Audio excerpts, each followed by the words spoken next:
Hello everyone. Now we are going to do a quick preview of the ongoing work with the Tychosium.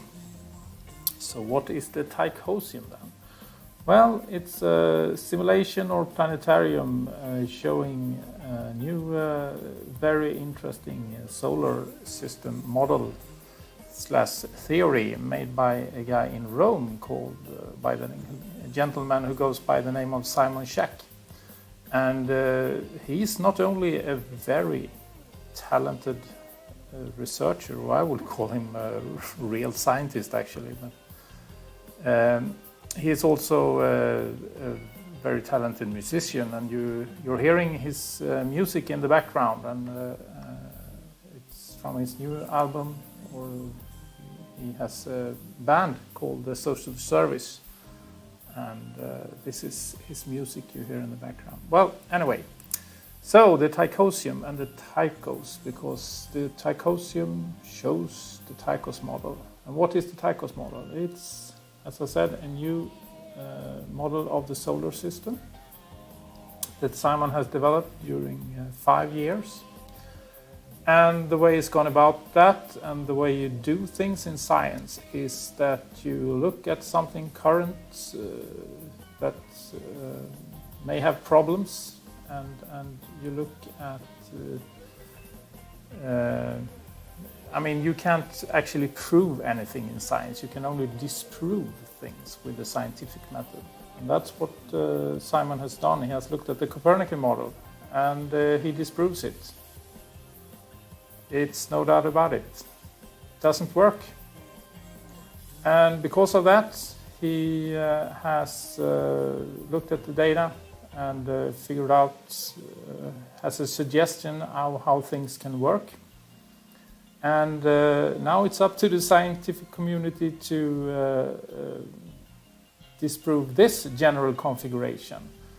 And that's, I'm a bit doubtful it will happen, because science today is a bit broken, to say it mildly. Well, anyway, this is not going to be a video about Tychos, but if you're interested in Tychos, you can of course go to the official website called tychos.info. And if you become interested in this and the Tychosium that I'm going to show you a little from, you can go and purchase a Tychos account, and that will give you access to the book, to all of Simon's research for a year, and of course to the Tychosium 3D that I will show you now. So that's something for 25 bucks, eh? Okay.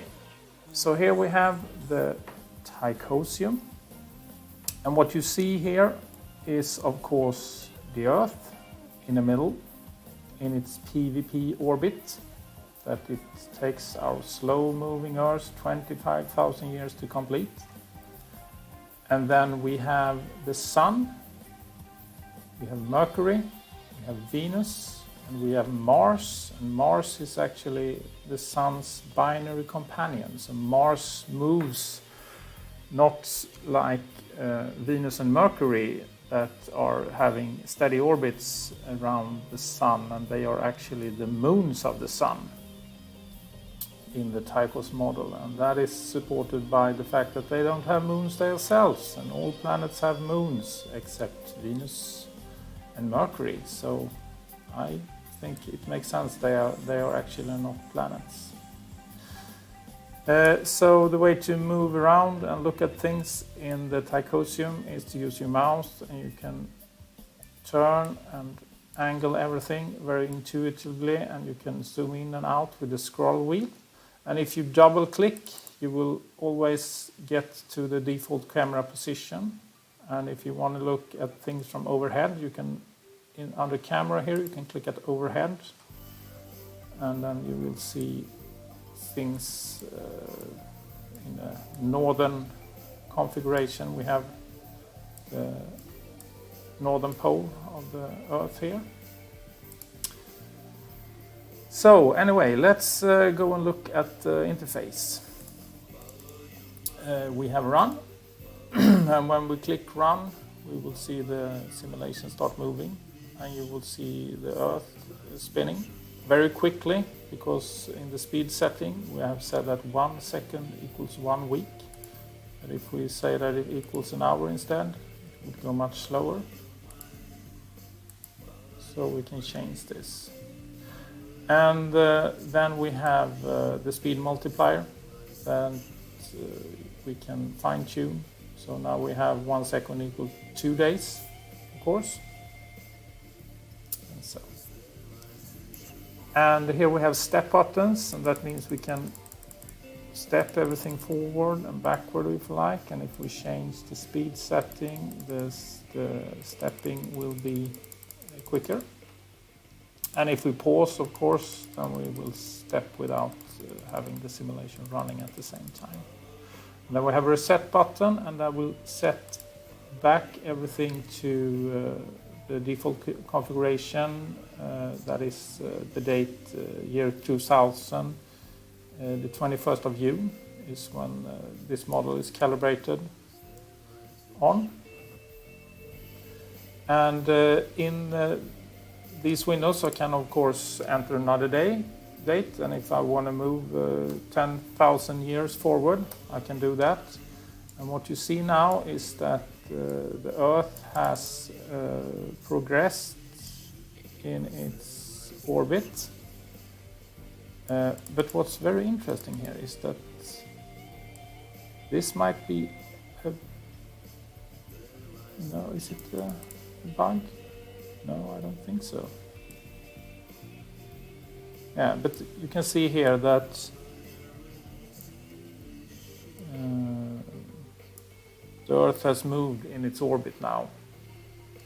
And if we go, because the total of the orbit is 25,000 years. Yeah, so now if we look from it overhead, it's in the exact opposite of where it is now in around 15,000 years. So and if we click at reset, we will go back again to our present time. Okay, and then we have a very nice function, trace, that will plot the positions of a planet a couple of years back. And this is very interesting because if we turn on trace for Mars, we get this beautiful pattern showing the Pringles, the retrogrades of Mars. And as you see, it's a very typical pattern, and Kepler drew this once, this very familiar pattern with you have these Pringles spaced equally, and then you have two Pringles closer to each other, the so-called short ESI of Mars that Simon writes about in his book. And what I think is so striking with this is that if we zoom in to Earth like this and we see these Pringles, and then we do a Google image search and we look for images of Mars retrograde, and what we see is exactly the same configuration. You see? The Earth and Mars is moving, is orbiting Earth at an angle. So when it's high in its orbit, we see the patterns from below. And when it's down in its orbit, we see the patterns, we see the Pringles from below, like this. And that's exactly what we can observe in reality. And here we have the explanation of how this works according to the Copernican model. And I challenge anyone to do a rendering like this with the Copernican model and actually show what we can see in the universe. Because this is very similar to what we actually can observe, and that is science. What we can observe. Okay, so this is the trace function, and here we had Mars, and we can look at Venus, my favorite, the beautiful flower flower of Venus or the star of Venus. Looks absolutely amazing. And then we have Mercury.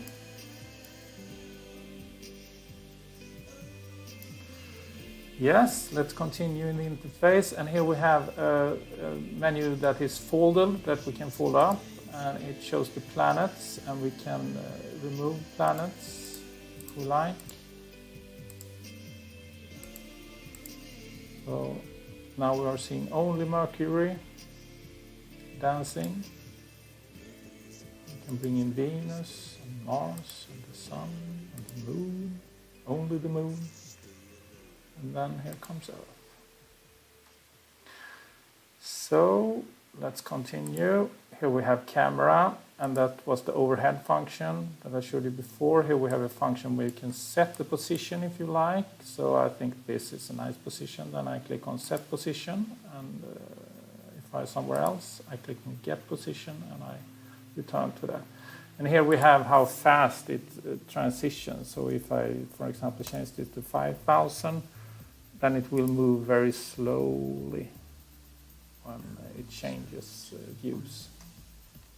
Now we have a full screen setting, and that will make the simulation to use all the screen real estate. So if I use close controls, then we can have all the screen available for rendering.